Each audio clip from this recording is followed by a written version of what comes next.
Good morning, good afternoon, good evening, everybody. My name is Bison, aka BisonTrades on Twitter. This is another episode of RareFUD Radio. Thank you guys so much for tuning in. We have a very special guest on today, Bassquire, aka Mike from YORD, talking a little bit about the platform, what it aims to be, the scope it's looking to accomplish, and everything in between. We have a lot today.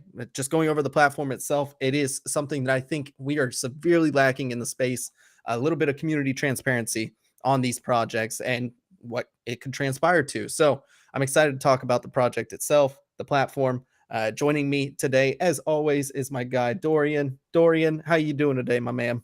Yo, back again for another one, dog. Every day's a holiday, and I'm excited to be here. That's right. That's right. And of course, our last co-host, Joe. How you doing, Joe? What's up, guys? I'm going to be here. Glad to talk to Mike and hear about his platform and infrastructure.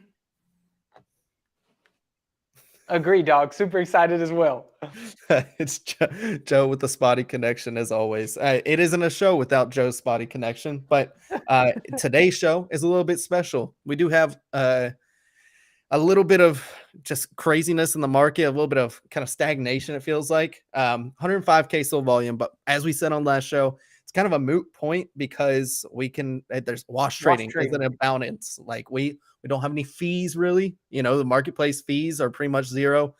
Buyer optional royalties, which a lot of people are opting out of, which, you know, that's a political point at this point. You know, it feels like we're rambling on about it, but we have cooled down a little bit as a community. We're actually talking about some cool other things. So that's good, but it's just hard to take this number at face value, right? Solana art has since died, dude, 263 sold volume. So it died twice now. We'll see if they do anything to incentivize, you know, maybe an airdrop or rewards or something like that in the future. But Magic Eden basically just took away its value proposition right there. And we continue to have infighting between the marketplaces, which I think is just really detrimental, and we need to get over it as soon as possible. It doesn't provide a good user experience. This does feel like peak bear to me. You know, a lot of people are looking at other blockchains and platforms, and people are leaving the space. I see a lot of you know, the Twitter profiles that I used to talk to are like, this is a sports, you know, Twitter now. This is politics. All of a sudden, you know, it's just weird. So. Dorian, I want to get your take on the market real quick, then we'll go to Joe. Yeah, dog. We all down bad, man. Ain't nothing exciting out there, dog. There's no optimism. It's can we say hell? It's a hellscape, dude.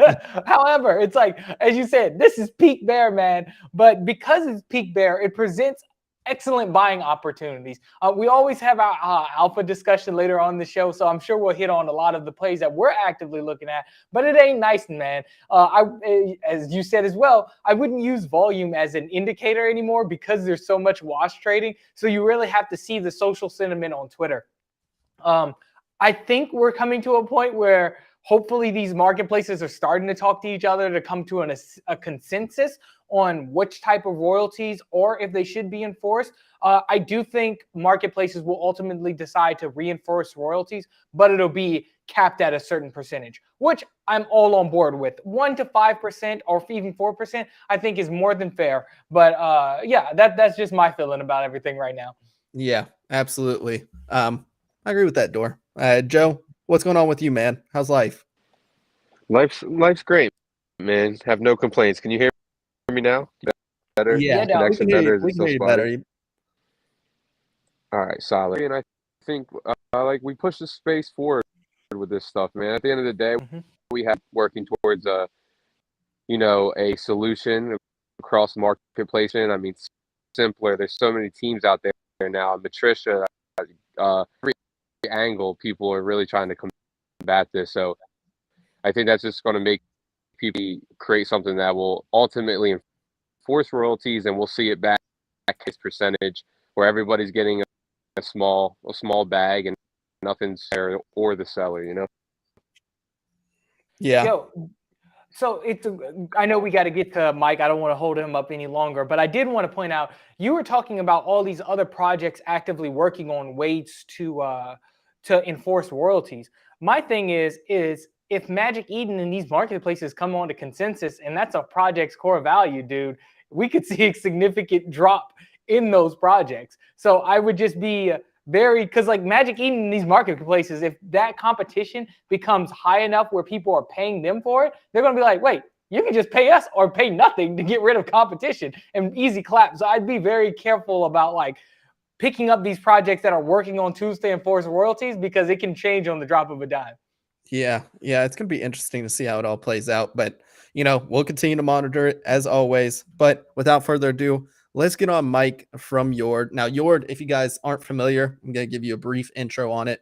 YORD is kind of like the Wikipedia meets Rotten Tomatoes meets like Google reviews almost of Web3. And what they're trying to accomplish is a little bit of transparency in this market, talking about market participants and their experience with some of these projects. That's in its current stage. Now, we will talk a little bit with Mike about what their scope of practice is, where they're aiming to go with this project. And right now, it's great. Honestly, it's nice to see some reputable names. We got H in the crowd over here.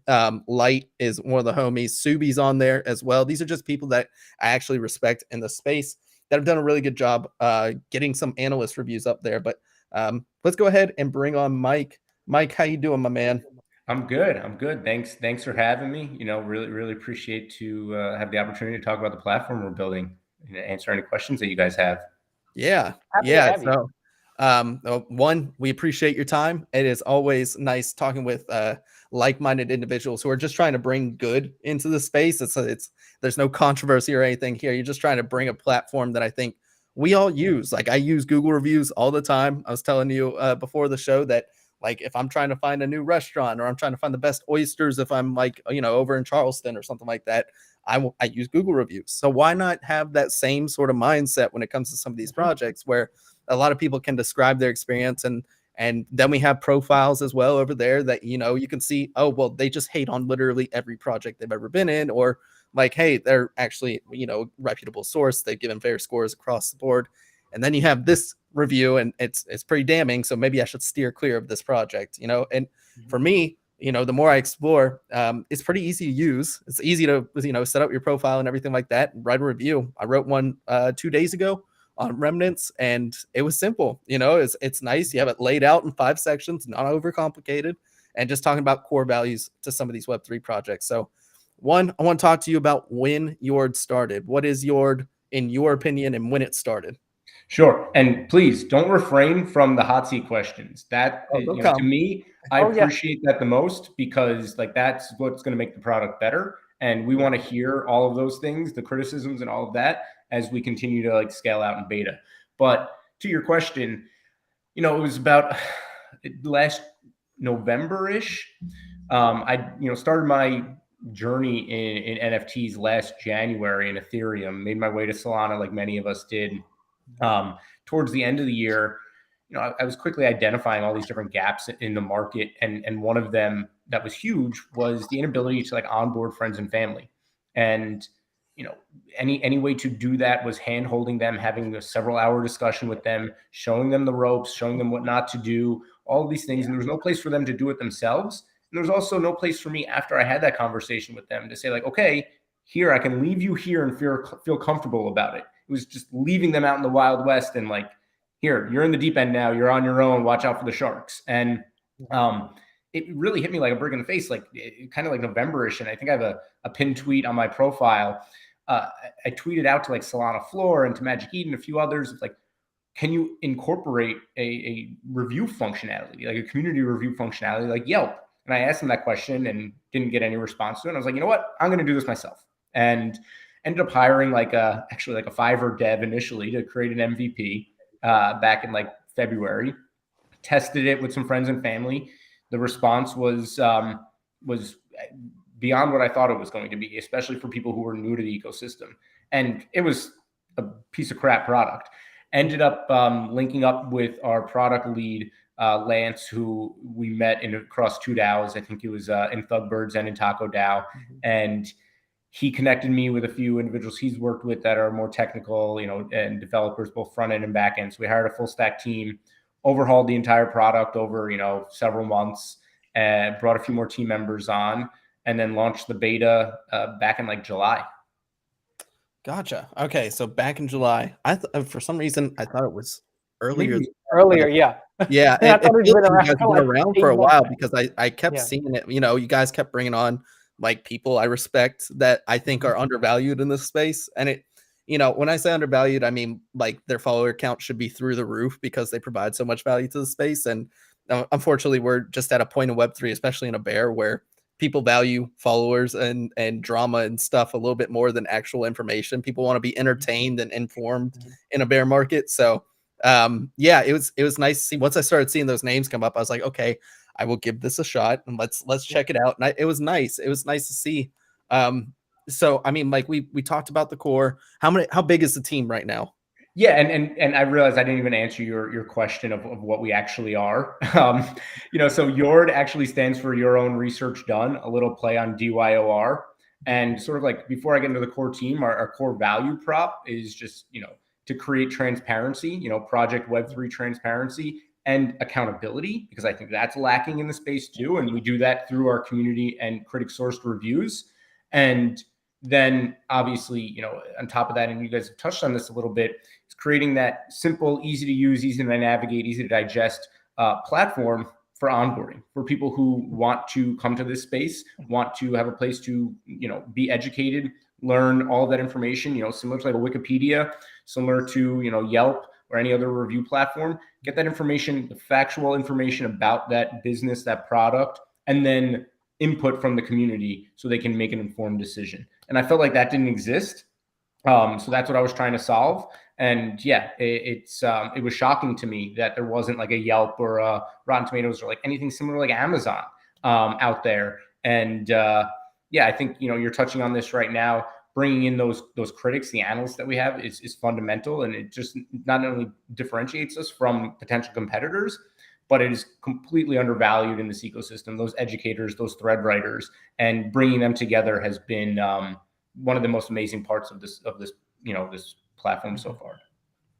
Yeah, it's you guys have a good sized team too. Like the amount of people, it's not overbearing or anything like that, but it's people who willingly want to contribute to it, which is good to see. I mean, it sounds like you actually.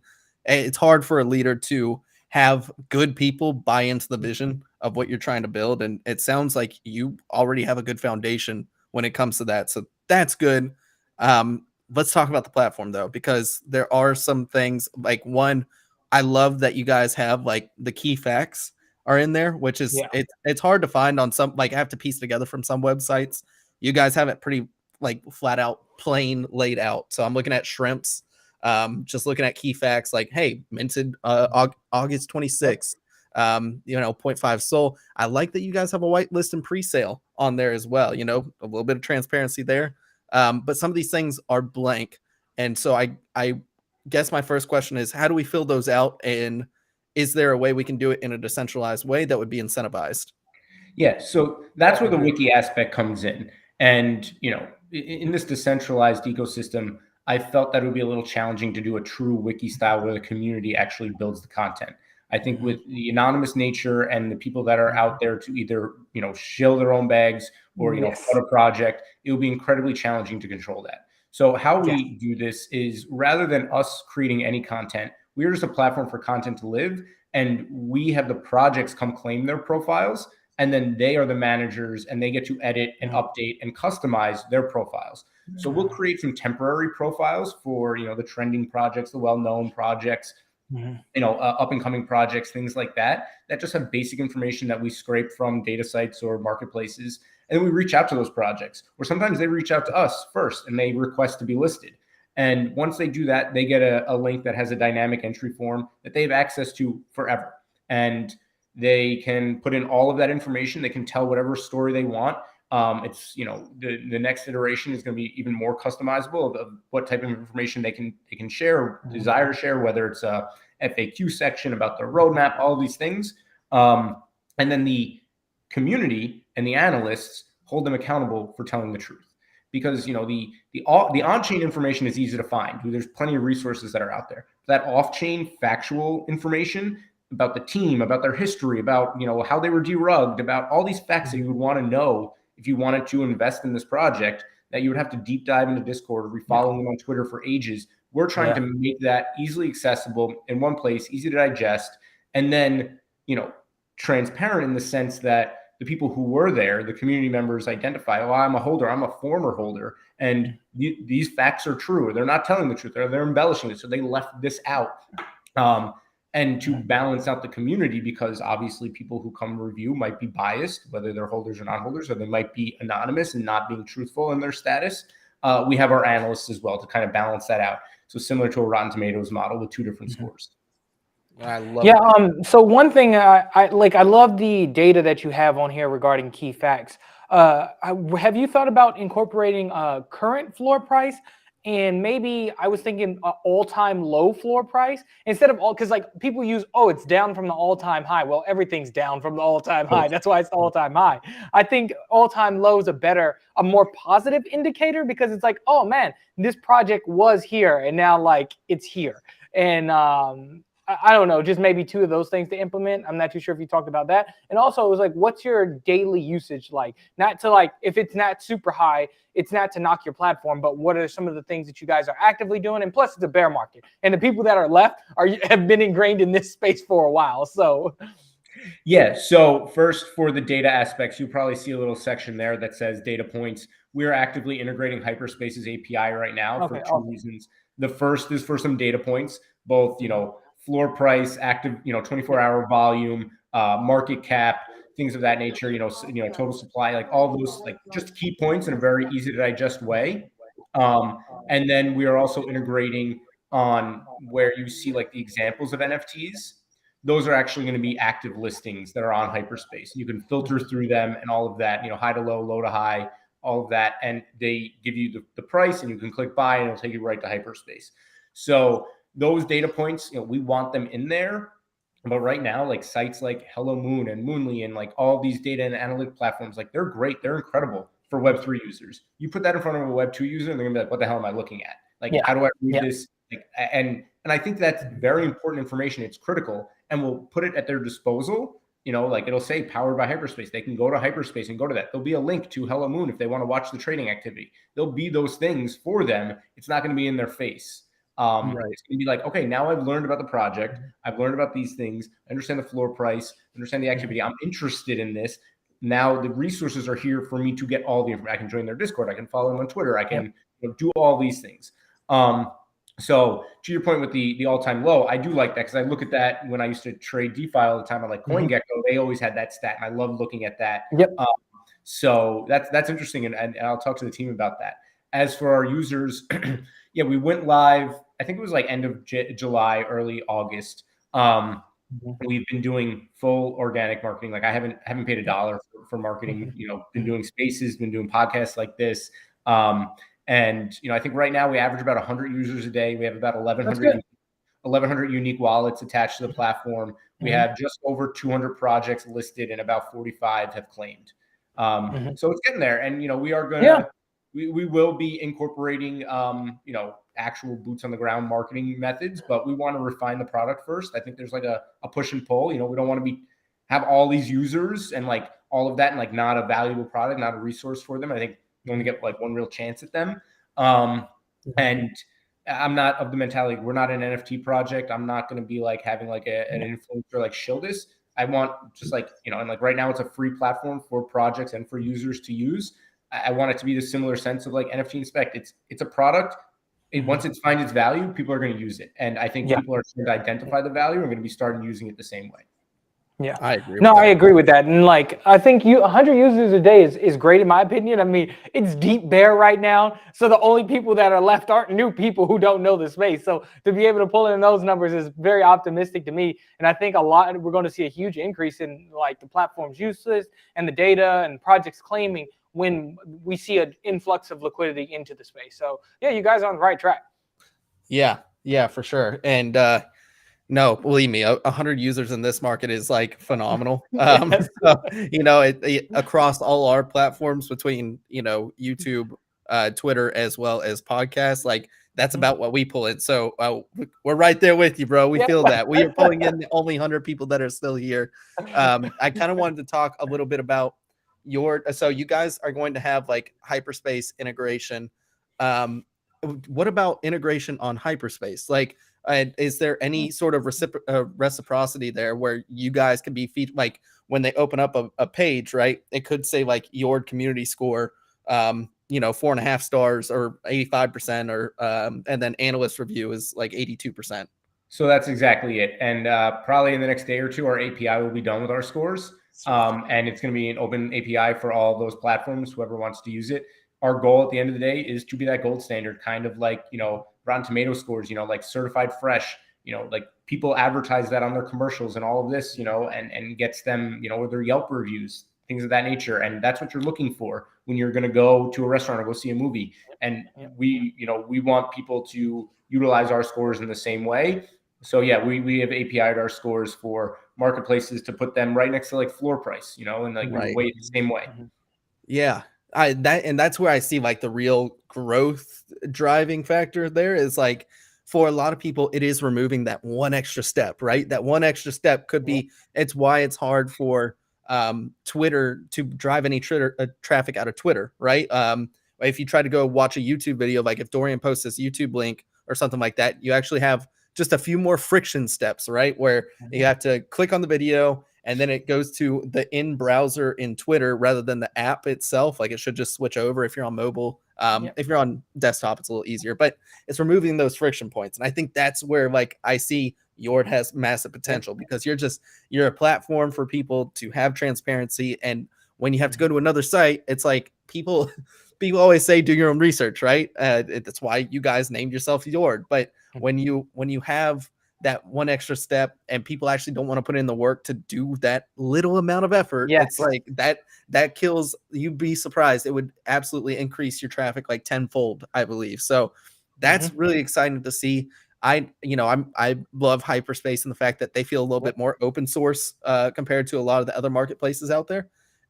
So I'm glad to hear you're working with them. Have you had any talks with Magic Eden or anything like that? Because obviously with them gaining market share back again, it would be interesting. I mean, you have to play the game, right? Yeah. And we've had talks with numerous marketplaces. Hyperspace was just more open source, more eager to share and be fully transparent with us and not gatekeep any of that information. Would there be, are we signing like a long-term agreement with anyone? No, like we are doing what the market wants. If it ends up being there's one marketplace in the future, like that's who we're going to use. So, but they're making it readily accessible for us and assisting us with the process. They see a mutual beneficial relationship there. I've been in talks, like I said, with Magic Eden for a long time. And, I'm sure at some point, we might integrate elements of that, or at least very least have our scores listed on their site. But right now, just, whoever was willing to give us the content that we needed, because again, we are not trying to create anything new, really. We're creating a new platform, but for all this content to live in one place. Mike, I honestly love it, brother. You're giving an avenue for founders to be able to say, here's my project as an easy to read, easy to play product, an entry barrier that's safe. You can come in there, get comfortable, and then expand with all these spider webs of technology that you can go off. I really do love it. And I think if a founder's smart, they should claim their spot, because it really gives them a whole new avenue, a revenue stream almost for onboarding clients onto their project. So I love it. And it incentivizes both parties, right? It has pros for both parties. So I just wanted to interject real quick. I appreciate that. And that's that was one of the things that I found frustrating and a huge pain point in this space. It's like most projects don't have websites. And if they do, it's like just a white paper or some art picture of like their roadmap or, a GitHub page. And it's like, who knows how to navigate that?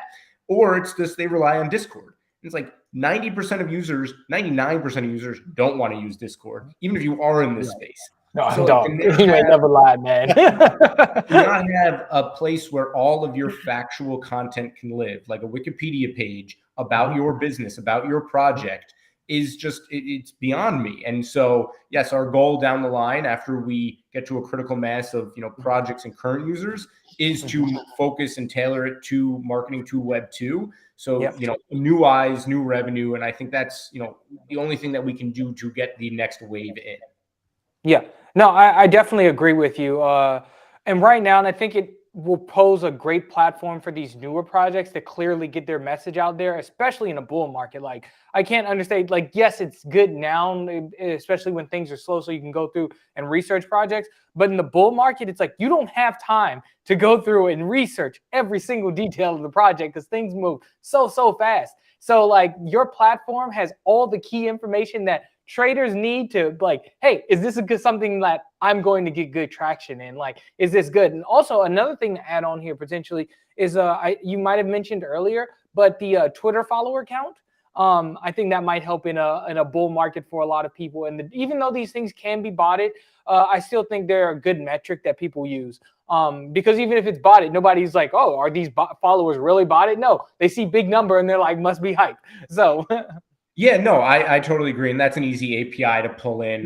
We're probably going to pull it in at the same time as we do a Twitter feed API that just like pulls their tweets and does that right in one notification section. That's solid. But, you know, like I do agree with you. You know, I think, you know, we know from what we've learned, like you see something less than 1,000 followers, like, that's too new. You know, like maybe I'll get in early and like follow them. You see something with 50,000 followers, you're like, okay, that's botted. Like, there's no way. You see that sweet spot of like 5,000 to 15,000, and you're like, okay, like there's something here.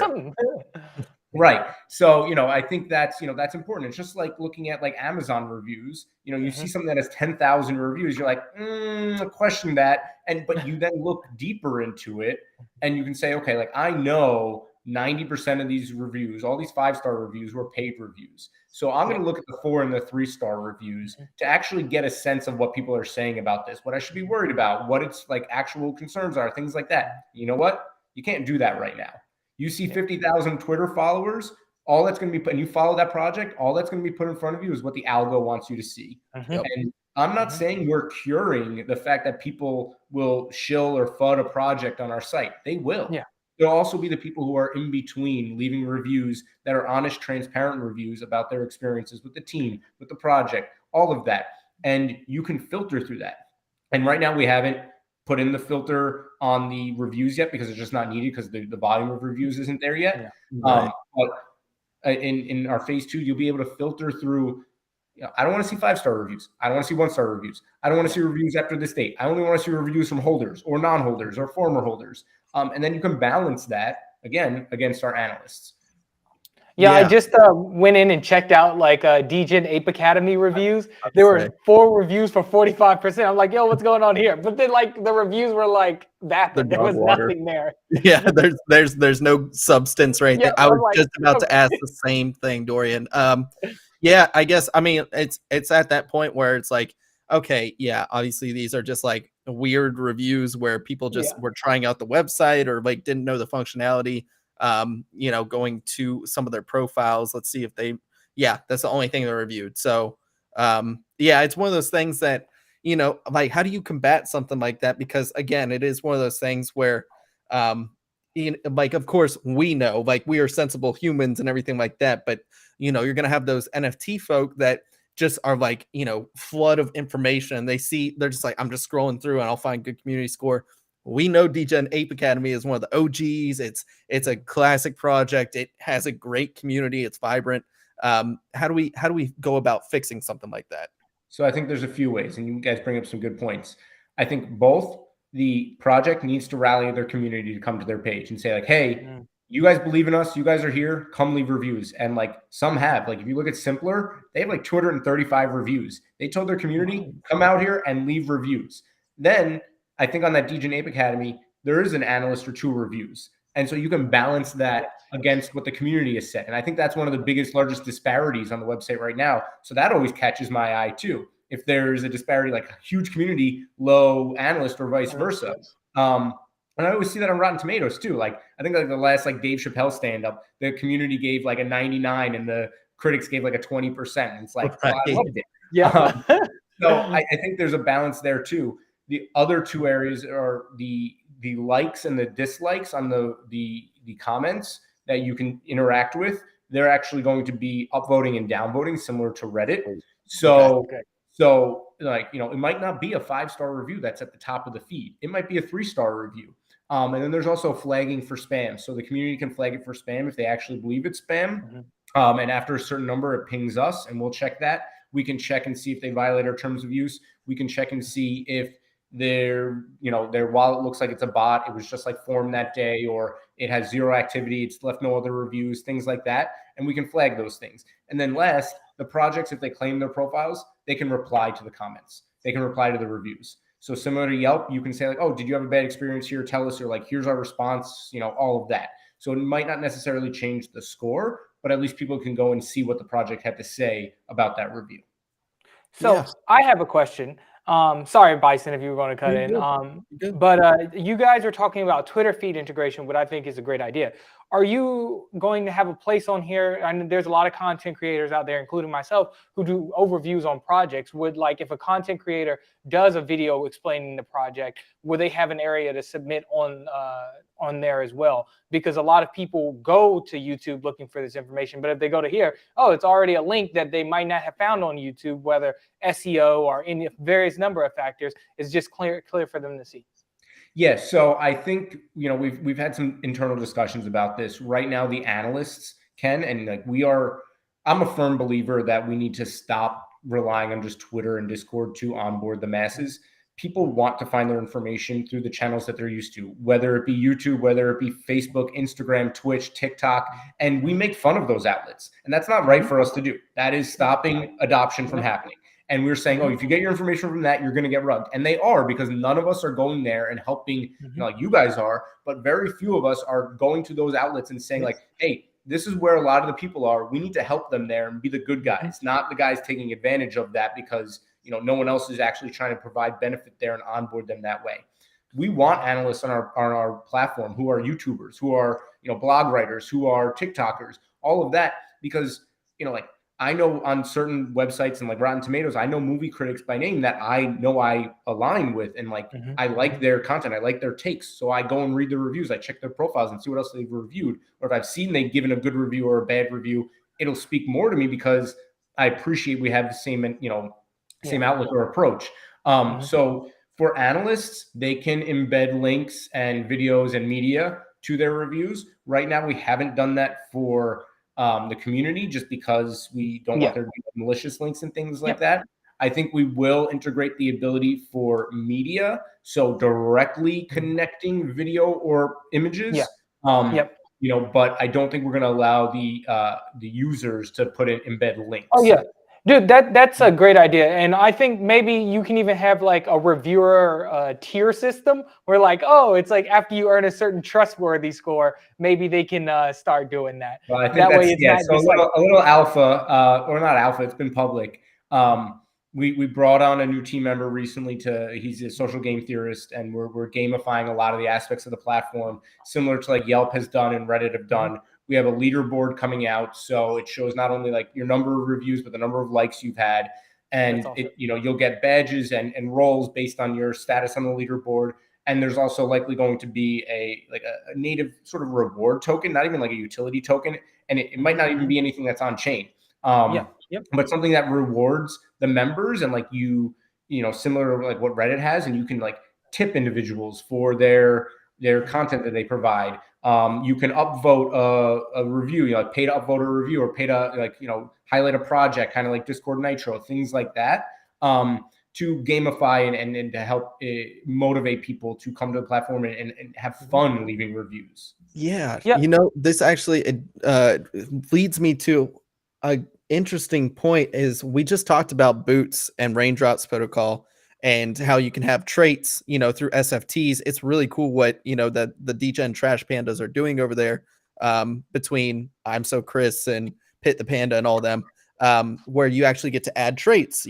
Joe just showed us his DTP that has his trash vipers that I thought was really cool. And I'm sitting here thinking, man, it would be really cool for you guys to, like, if they leave a certain amount of reviews, or if they have a certain amount of upvotes on their reviews, they get like a SFT that they can put on their favorite NFT that would show like, hey, I'm a platinum YORD, reviewer or something like that. And that would be like really good. People literally spend days on Reddit. They get paid nothing, but they want that social status of like, hey, I am in this community. Like I'm a top dog. I want that social status. And it would be really cool just to have that on like your DTP, or, your Remnant, or your Cyber Samurai, or your DGOT. It's like, that would be awesome. Have you guys talked with the Raindrops crew at all or anything like that? We haven't spoken with the Raindrops crew, so we didn't talk about it in the sense of being able to add it to your actual NFTs, and I love that. We should bring our Wake is his name. He works also with ATH Labs, and he'd be loving this. You should see his whiteboard for the gamification and the things that he's done. I mean, he would be running with it right now. But yeah, I know Reddit has a similar model where like at a certain point you get like rewarded kind of like a little character, and then you get like traits and things that you can buy with that token. I'm not sure if it's actually an NFT or not that Reddit did. I'm not that involved in the Reddit community anymore. I was, back when I was trading DeFi a little more. Right. But we're going to likely do something very similar to that. At first, it's going to be badges and roles and earning that, utility token, and like, and the projects can also ask, like request, quests sort of thing. So like leave a review, you earn this amount. Retweet it, you earn this amount. Buy an NFT, you earn this amount. So like different things that the projects can customize to reward people who are interacting with their profile as well. But I do love that if your badge or whatever you earn or whatever token, or whether it's even an NFT of some kind, can be embedded to another NFT that is your actual PFP. Love that idea. Yeah, I think there's definitely potential there. And I think the social game theory is just so fun to me. Like, I think it is one of the most, we talk about community as like a pillar of NFTs, and I do think it is. And I think people undervalue it tremendously. And having just like a simple at a glance little badge or something like that goes so far in like establishing credibility, and that can be such a huge incentive for some people. Some people would even buy that, right? So it's like, hey, I want that panda that has, like a sheriff star that says, YORD's best reviewer or something like that. Like, who doesn't? It would be sick. So yeah, Dorian, go ahead. Yeah, no, Bison, you hit the nail on the head as always, dog. You always have great takes regarding how like these little traits or stuff show status and knowledge in an ecosystem. We see this all the time, regardless if it's justified or not. If somebody has a Bored Ape PFP, they automatically get a certain amount of respect, even if it's probably undeserved. Because like just because you have a Bored Ape doesn't mean you have hot takes all the time. But regardless, it's a great thing that something I'm super excited for YORDs to implement. One question I did have about the platform, sorry, not a question that I had about for the platform, but a comment more so. It's like, I've been on a lot of spaces recently and people have been talking about, hey, you really want to build out your own brand in the bear market. And I think yours is an amazing opportunity for that. It's like, we see people like Light, who's really established themselves as an amazing thread writer. Well, guess what? You can establish yourself as an amazing review writer on YORDs. And not only do you do threads, but you also write reviews on this platform. So it'll help bring more credibility to you, and getting those quickly identifiable, traits or status symbols within the platform will help with your personal brand throughout the Solana NFT ecosystem. Yeah, I think both for users and for analysts, like that was kind of our pitch for these analysts. They're already doing this in the space. It is a very selective, hands-on approach for how we've identified our analysts. We, see the content that they've put out there, the following that they've made. Even for some of them are like cult followings and less than 1,000 followers, but they just write, incredible content. And we've identified that. We, have interviews with them, review all of their materials, and then, discuss at length what it is, like they're trying to build themselves and why they're doing it. And yeah, right now we're at like 16 analysts, I believe. But we want that to be a platform for them to build their brand and do what they're doing, because the current outlets don't do them any favors. And there's no place, like these analysts right now, their trend is to write a thread of their threads. And it's like, how backwards is that? How can I not go and get everything you've done in one place easily? And like, I'm sorry, I'm not going to go to most of the, some of them do have, link trees with these different things, but why isn't there the same resource across the board for all of these people to find their content? And I can, then follow this analyst, whether on Twitter or whether on YORD, and get pinged when they leave a new review and things like that. But also for the community as well, we fully plan on, identifying prospective analysts that way. I mean, that's the Yelp business model. They don't care about the daily reviewers, because I don't know about you, I'm not sure I've ever left a Yelp review, but I go to Yelp all the time. I use Google reviews all the time. And I use, all those platforms all the time. I'm not a big reviewer, And I don't think the vast majority of people are not. So they reward those individuals who are those very active, and you'll see them as like certified Yelpers and all of that. It's a little different than having like hired analysts. They've identified them in the community. So we're going to be doing both.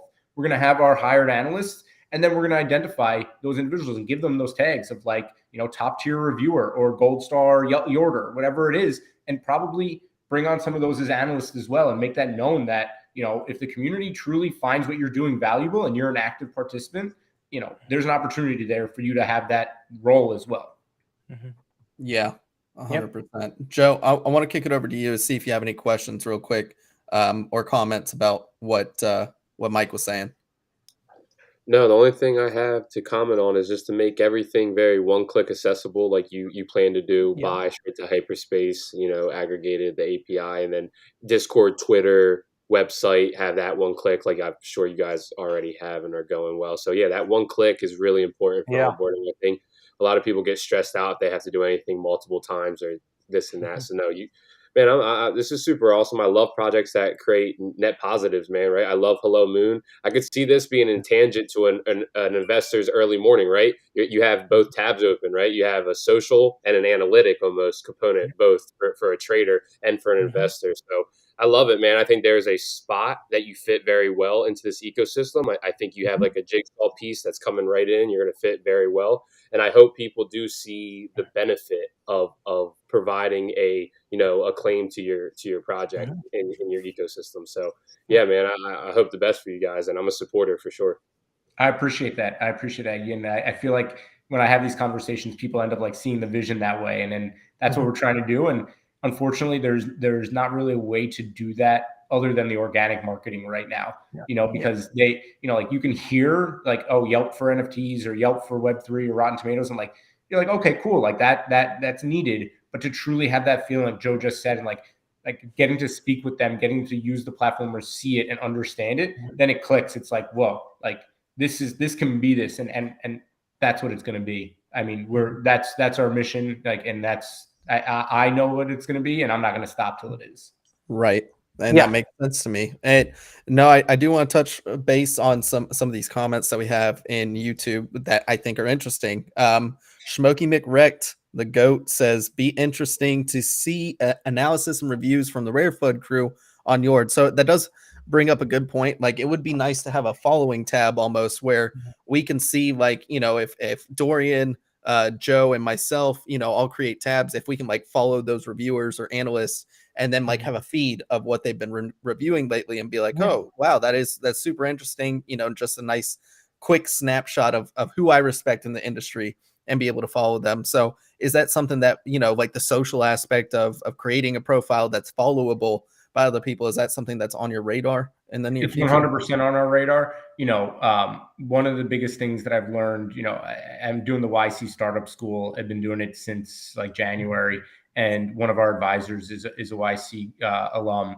And he, was basically like, get to market. Like every time I would have called with him, it's like, get to market, put it to market. It's ready. And I was like, it's not ready. So it's like, it's ready. It's been ready for weeks. Push it out. And, so we have already on our timeline phase 2 and phase 3. And we're also like, have our ears to the ground and listening to what users in the community are saying, what they want to see. And from our phase 2 and phase 3, we're adjusting those things and saying like the community's asking for this now, or that needs to be moved up, or it can be pushed back on the timeline. So yeah, following analysts, following other users within the platform and being that part of your feed is absolutely on our radar, is absolutely something that will be coming down the line. When that happens, I'm not necessarily sure. There's a few other like integral aspects that have to happen before that. But again, that's more of like when we get to larger scale and have larger user base. Like right now, it's easy to find those profiles of who you're looking for, but to be able to search by user and things like that, like, and tag them, flag them as like, okay, I want them in my feed, or I want to be pinged when they leave a review, things of that nature. Yeah, we're working on all of that, and it's all on like sort of our roadmap. But when those will be integrated, I can't necessarily say exactly. Yeah, you don't need any more win people in this world, so you're good on that front. You don't have it from us, and I know it's you want to make sure that you get it out to market, but you get it out to market in an efficient way too. Like we know that there will always be some updates that you can do to stuff. So Italian Chef writes, my only suggestion would be really focus on incentivizing reviewers, not just reviews, but reaching certain standards, such as length of review and holder versus non-holder biases. I think you actually do that a pretty good and efficient way in its current state. But I think when you have upvotes and downvotes, that's really going to help, push the envelope of, hey, this is actually a really good review, and push it to the top, right? I mean, that's community-driven SEO almost, where you're pushing it to the top through upvotes and downvotes. And, I think that is the incentive. So it is kind of a community-driven way of showing those efficient, good, has actual meat on the bones reviews versus just highlighting somebody who has like 500 reviews, right? Yeah. So I think there's a little bit of both. I think we want to create, an organic incentive to leaving reviews. I mean, I think there's always this human element, this innate element that we have, especially when we're emotional about our bags because, we're financially tied to them. Right. That if someone says something you disagree with, you want to shout how wrong they are. And we see that in Twitter, and it's an echo chamber. And that's why we see like the term like Karens exist and stuff like that, because people think their opinion's better, and they do to them, and maybe they do to some people, but they want to hear and see their opinions out there. So I think inherently there's automatically going to be people who are naturally incentivized to leave reviews because they disagree, or you like, how dare you speak about my bag this way? Right. Then the social gamification, I think, is going to bring another element of it to really incentivize them. The only ways we are actually like, I don't want to be like a pay to review type platform. I wanted to keep it more organic and like identify those people who are like the users, the reviewers versus the users, because I think those are two different types of people on the platform. And then, we are doing some with some of the pre-mint projects, because pre-mint projects can get listed, and I think it's a great way for them to market. And it's a type of review that goes in, of course, pre-mint, but we are working with a few to give away whitelists to say like, hey, go interact with their community, join their Discord, get to know the team, check out the art, and give us your pre-mint thoughts and leave a review pre-mint. Then after mint, come back and leave another review, because like your feelings will likely change after that, and we enable people to do that. So you'll see. Sorry, Mike. I love that you said that, and like this key facts section. Maybe there could be like an area. It's like pre-mint, and it's like all the information that's key to like before project mints, and then like a post thing where like a project's been around a lot longer. But I mean, I think that should be something later, and that's like something super minute, but you guys are like rocking it. So I appreciate that. Yeah. So actually like that whole section is going to be deleted. And the, all the sections below, I mean, you'll see it in the next few weeks. We're putting it totally outside of like some really core details that are required. Outside of that, it's up to the teams what they want to disclose and how they want to disclose it. Because like some of those things aren't applicable. Some of those things are. We'll give them like a framework of saying like, hey, this is like how you can, I don't know if you've ever been to like Magic Eden's Launchpad and it looked at some of the projects. They, in the content for them on their pages, there's a ton of information usually. And that's fully customizable by the projects. They get to put in how much information they want, whether about the team, whether about, the project, about their history, about the tokenomics, whatever it is. We're going to give the same kind of framework to these projects, but allow them to put whatever information that they want. I think a few of those key facts will always be there, but it's up to them to be as transparent as they want, and up to the community to hold them accountable and say like, hey, these other projects have disclosed these other things. Why aren't you? So I think you'll see that later. I think, like a lot of those key facts, like mint date is always something that people are always looking for, and it's really hard to find. Why is that hard to find? I do think the whitelist parameters is something that's going to stay and be like required. I always liked like the time frame to sell out. Not everyone cares about that metric. I think that's always interesting, to see, did it sell out in a minute? Did it sell out over 3 months? Is it not sold out? Is it still minting? That's a huge important metric that like for a lot of projects, I know a lot of these projects are launching secondary collections, but their primary collection still took 3 months to mint out. Like, why are you minting the second one, dog, when you were struggling on the first one? So yes, that's important. Exactly. But yeah, so I think when you see that, we're putting it more in the project's hands to be able to tell their story and tell their facts, their histories, because like some of them don't have tokenomics, some of them don't have DAOs, or don't disclose their team members as much, and like it's up to us as consumers to say like, hey, we want more information. So I think it's going to be interesting to see, and we got a lot of that similar feedback, Dorian, from users saying like this is great, but not necessary, some of it. So yeah, I think we've heard a lot of that, and the next iteration, I think you guys will be pleasantly surprised. But I do see what Italian Chef is saying as a follow-up to his question. We don't want to incentivize good reviews or bad reviews. We want to incentivize the reviews. Like have people like, I want the full spectrum. There was one potential competitor that was, out there that's saying like was going to do a review to earn platform and reward people for giving reviews within a certain bandwidth, like average of the, like within the certain average. That is against what a review platform is. I want the fudders and the shillers to leave reviews and everyone in between, and then put it in the user's hands to be able to filter through that and identify the signal from the noise. Yep. Yeah. No, look, I think you're doing an incredible job of maintaining a neutral bias, which I think is so vital. I mean, that has to be the core essence of a review platform like this. It's not skew one way or the other. It's why Twitter's gone under flack, is like, they're censoring one side versus another, and we can't do that if we're going to move through to like an actual Web3 future. So I think you're doing a really good job of maintaining neutrality, which is refreshing. We always try to. That's why we call RareFUD, is like, we don't ever want to sit here and just like absolutely dunk on people unless it completely warrants it. And we also don't want to just sit here and shill our bags either. Like, we like to give thoughtful analysis. So it's nice to see a platform that is also striving to do the same thing and incentivize people along the way too, because there is, in Web3, it's like this ethos of I should be incentivized for everything I do, which like doesn't always apply. Like there's some stuff that you should just do because it's the right thing to do or something like that. And like, if you get, the incentive is maybe not so apparent down like right now, but in the future, when this is like a million user base or something like that, people look up to you and you get opportunities galore because you were like, hey, I'm a level-headed analysis, like, or I was giving a level-headed analysis throughout the entire time, and this is opening up doors for me. And I think a lot of people lose sight of that, especially in a fast-paced environment like Web3. So, dude, I actually really love the platform. I'm excited to see the future of what's coming with it. I know you guys actually have like a really good team, and I like seeing a company grow right. I think you're doing all the right steps to grow your user base, which, like, let's be honest, that is how tech grows, right? You have to grow the user base, and integrating with some of these marketplaces and stuff is going to be huge, I think, for social sentiment and just provide like a clear analysis.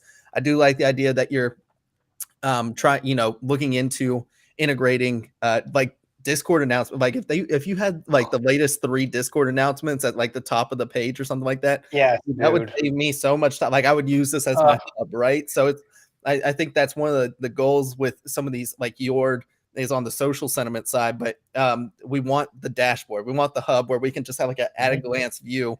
And if we need more information, we just click something, right? Yep, exactly. Yeah, no, and that's definitely one that's tough because each project treats their Discord differently, and like their announcements channel is sometimes a text channel. Oh my, it's annoying. It's the worst, dude.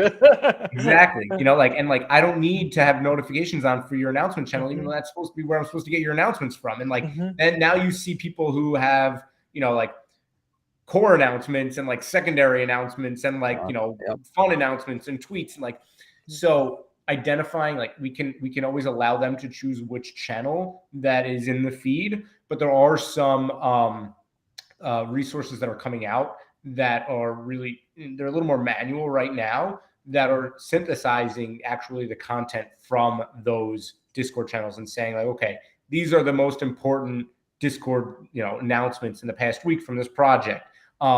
So whether we integrate the Discord API, just might be too much content, or work with one of those partners to help us build that as they automate it, because right now most of those are manual just because it's a little sticky because it's not just like, okay, here's your Twitter feed and just going to plug that in. So I think we'll have an answer to that soon. But right now we probably just, the workaround would be just saying like, hey, which channel do you want us to be pulling from, and allowing that to be the feed. Yeah, it's so easy to get information overload on some of these things too. Like you want to add the right stuff, not too much stuff, right? Because then it becomes overbearing, and then it's like, well, I'm just drinking from a water hose here too, like it's too much. So, yeah, no, you guys have what I consider like a really good, start, and already have progressed like a significant amount of what kind of information you're presenting, and in a meaningful way. So it's going to be exciting to see, man. Mike, before we get into some of the market talk and stuff like that, is there anything else that we should know? Any other questions you'd like to address or anything like that? I know Smokey was asking when YORD merch, which would be cool. I do. The YORD logo is clean. It does, it looks like something that represents Solana. And then my other question that I totally glanced over was when other blockchains too, Oh, great question. So, I think it's just coincidental that, the colors are somewhat like Solana. Our goal is to be a cross-chain platform, that you can get, that information, whether it's about NFTs, Web3 resources from any blockchain, marketplaces, dApps, protocols, all of that. So right now, while we're in beta, since my roots are just deeper, my connections are just deeper in Solana, it made more sense for us to build here. I was on a space this morning with a bunch of Aptos projects because, the core team at Aptos reached out to us and saying they were intrigued, wanted to have, the NFTs listed. Because NFTs projects were popping up that were saying they were going to be built on Aptos before Aptos was even anywhere close to being ready. And, I know Bala really well, who's building on Near, and, we'll integrate from a Kova marketplace, the stuff from Near. And we're ready on the back end to connect some of those projects. And I think we've connected one or two Ethereum projects that, relate to Solana projects. But the biggest hurdle right now, we're addressing one hurdle, which is, I don't know about what wallet you connected with, Bison, but it was probably a burner. So the one feature that we haven't integrated yet, and it's a manual workaround, is for people when they're filling out a review, they identify their status with the project, whether they're a holder, non-holder, former holder. Yep. And right now that's just a manual click. So, you can say whatever you are. What we want and what we have it built out for, but it wouldn't work in this sense right now, is that when you hit, okay, I'm a holder or I'm a former holder, it gives you a stamp of approval. It's kind of like Yelp does. If you did a reservation through Yelp, it'll say, certified, went to this restaurant. Or if you bought tickets through Rotten Tomatoes, it would say certified movie watcher, whatever it is next to your review. So the problem is, if you connect with a burner, it's not going to see what's in your wallet. Had a call with Matrica actually yesterday, and they're actually launching a single sign-on option that, it can be integrated to our platform, and we're going to be one of their beta testers for it, where you say okay, I want to link Matrica, and all of your wallets that are linked are then connected to whichever wallet you linked to YORD. So then when you click, okay, I'm a holder, it'll check all of your wallets that are in your Matrica, even though those wallets aren't connected to YORD, and we'll search them as to whether you're a holder or a former holder and give that stamp of approval. Gotcha. So that's great for Solana. The question then becomes, okay, now when we go cross-chain, right, we need every individual user to be able to connect all of their wallets to their one account. There are a few wallet aggregators that are doing similar things. There are a couple workarounds that we could do to allow you to just manually, and then when you go in to a review, you click which wallet you are using to leave that review. But right now we want to kind of perfect the Solana product. It just makes a little more sense. So when we get out of beta, hopefully we'll be in a place where we can fully go cross-chain. Yeah, absolutely. No, it's exciting, man. And it is one of those dilemmas that you don't really think about it too much, but it is one of those things that one of the key things about Web3 is verifiable, right? And, it's hard integrating a cross-chain future when we're spread across, infinite amount of wallets these days. So that's a good point there, Mike. Yeah, I'm going to let you show anything right now, anything we should know, anything we didn't discuss. And then we'll talk a little bit about projects. We like doing a little alpha corner to end the episode, and then we'll sign off. Sure. No, I mean, we love the support, love from you guys, love this show, love the questions, and just getting to know the platform alive on air right now. would love for you guys, if you guys want the alpha, like follow the account, YORD_wiki. Go check out the website, YORD.wiki. It's live right now. Go leave a review. Let us know how you feel. Tweet about it or DM me, Bassquire, or DM the project. Those DMs are open.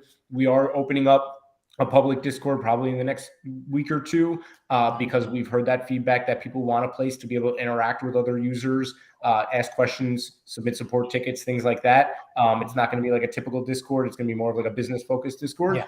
But we've heard that request, and we're putting that together. So you'll see that in the coming days. And yeah, if anyone has any questions, like I said, I'm always here, always taking. I feel like I'm on calls and spaces all day just because people want to talk about it. And it's become, not just a passion, like a baby of mine. So really, anyone interested in it, I'm available to answer questions. Awesome.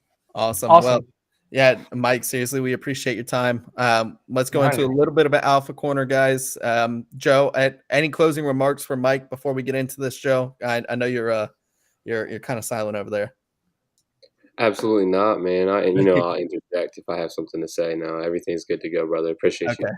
Yeah, I just want to make sure. All right, Alpha Corner. Guys, I want to hear your thoughts. Mike, we're going to go with you first. I kind of want to just talk about any projects you're looking at. I know you have a pinned tweet on your Twitter where you basically said, like, hey, I'm selling it. I'm full-blown YORD, which I think is super admirable. Like, I respect that ethos so much. It's like, bet big on yourself. Like, if you're betting big on somebody else and you're a founder, what are you doing, right? Yeah. But is there any project that's like catching your eye right now that you're like, this could be interesting? I think right now is like, you don't want to take a trader's mindset because you're trading lunch money. We've been saying it over the past few weeks. Like, well, you're scalping for a soul, and soul's worth what, $30? It's like to some people that's a lot, but for a lot of us, it's like, bro, we were literally giving up 5% of royalties at $250 soul. This is nothing compared to that. So I kind of just want your opinion on the stuff that you see for the long term. Is there anything that's catching your eye right now? I still hold my Ute. I'm going to hold that. I think, we've learned our lesson not to fade Frank. You ain't never lied, dog. I honestly, I think, you can hate him for certain decisions. You can hate him for taking the money. You can hate him for whatever, delaying and all of this. He's running one of the biggest projects in this space. He's going to make mistakes. He's young 20s. God bless him that he can handle this. So I'm not going to fade him on that. I faded D-Gods. That was a big mistake. So I'm going to hold that, see where that goes. I'm a Bungle maxi. I've known the man since before he was not Bungle. Me and him go way back. We met in New York. He's going to do something incredible with Lily. I'm really excited to see it. He is probably the hardest worker I've met in this space. I think Frank has a different type of hustle, but I think Bungle is just a different mentality. I'm really excited to see that. A couple other bigger things, like everyone's talking about backpack, that that's going to be awesome. Cupcake looks legit. And then I hold my OGs. Like I'll always hold a Thugbird. That's how I really entered this space. I before I was Bassquire, I was GC Birdman. Like that was, I wrote that. So caw, yeah. I don't know if they'll ever come back, but I'm still gonna hold them. Atadia, I think like things that are building, like, and actually like staying through this and still building, still there.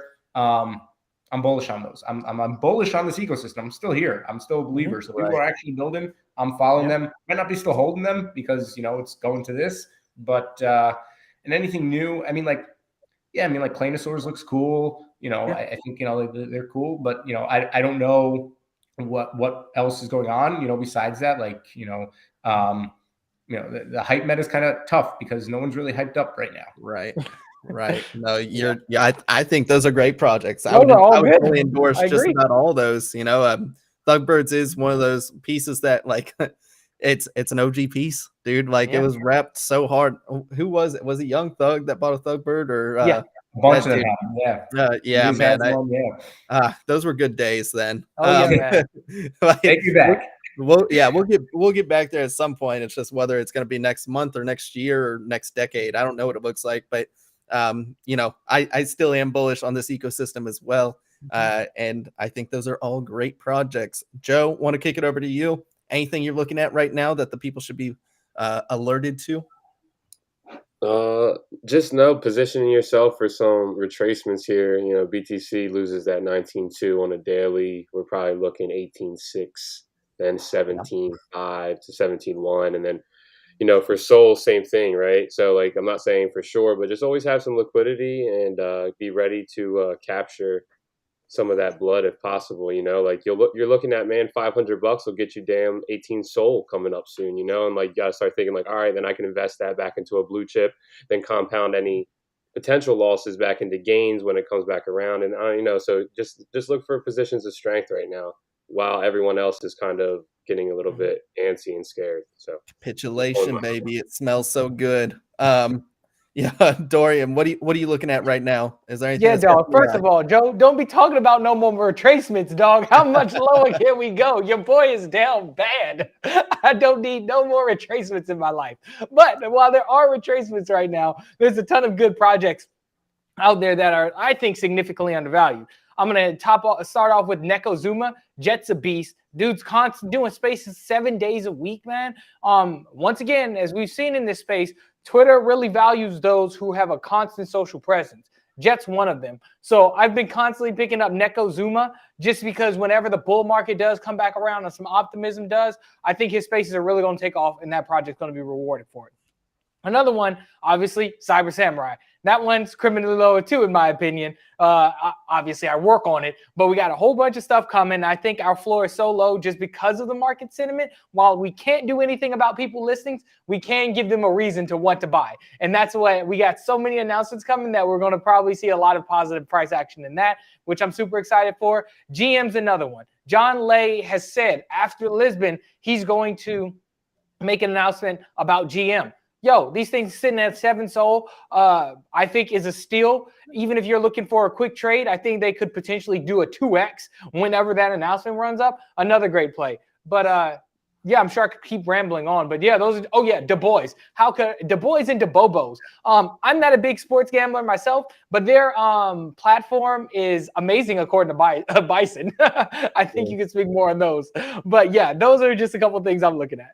Yeah, Du Bois is sick, dude. I thought they were the stupidest thing when I saw them pop up on Path Protocol. I was like, what is this stupid what the heck is this looking art? And I like gambling. I like sports gambling, or sports betting, I should say. And look, I've used some of the other stuff like pool props and Bet3 is cool because they aggregate it into a pool. But it is nice having like a semi-decentralized platform where I can actually put up a parlay.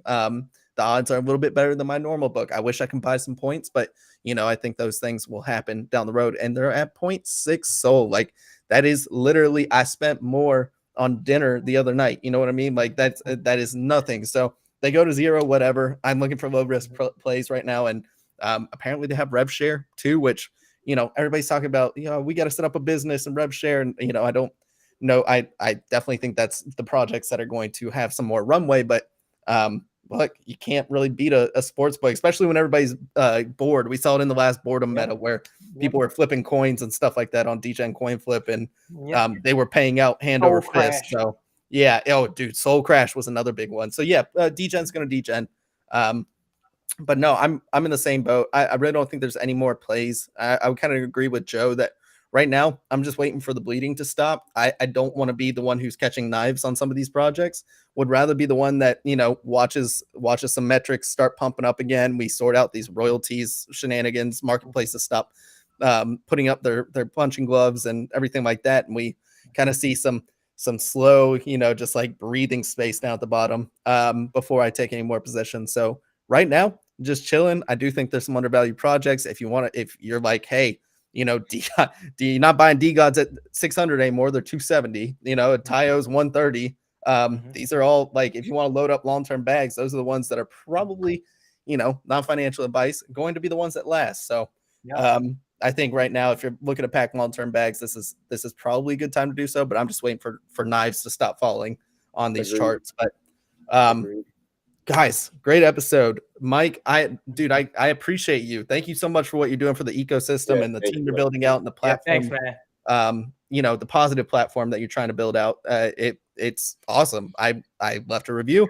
I'm going to be leaving more YORD reviews, trying to front run everybody and get that nice badge whenever it does come or whatever it looks like. and build up my YORD cred. So, dude, Awesome. I appreciate it. Thank you guys for having me. Love the conversation. Love just like picking it apart, and obviously love talking about it. Love educating people on it so they get just awareness that it exists, that it's a resource that's coming. It's not 100% there yet, but it's there and can start being used and start being a benefit. But yeah, if you have any projects also that you want to see listed, let me know. Shoot us a DM or shoot us a tweet and just say like, hey, want to see this project? We want to see a project claim the profile. We send up sometimes tweets, always happy to do that. Always happy to like get the community involved in those ways. So let us know. Absolutely. Yeah. Thank you so much for your time. Thank you guys for watching another episode of RareFUD Radio. This is episode 21. Reminder, we do have a space tomorrow, Friday at noon. We always have our Friday space. We'll be talking about the market and everything in between over there. So make sure you catch us out on the RareFUD Radio account. And then follow all of our socials. We do have all of this available on your podcast platforms, Apple Podcasts, Spotify. We have it available on Twitter. We have it available on YouTube. Wherever you are looking, we got the content. So thank you guys so much for watching and supporting as always. Thank you, Mike, for your time. And thank you, boys, for yours as well. We'll catch you on the next episode of RareFUD Radio, Tuesday, 2 p.m. Eastern Standard Time.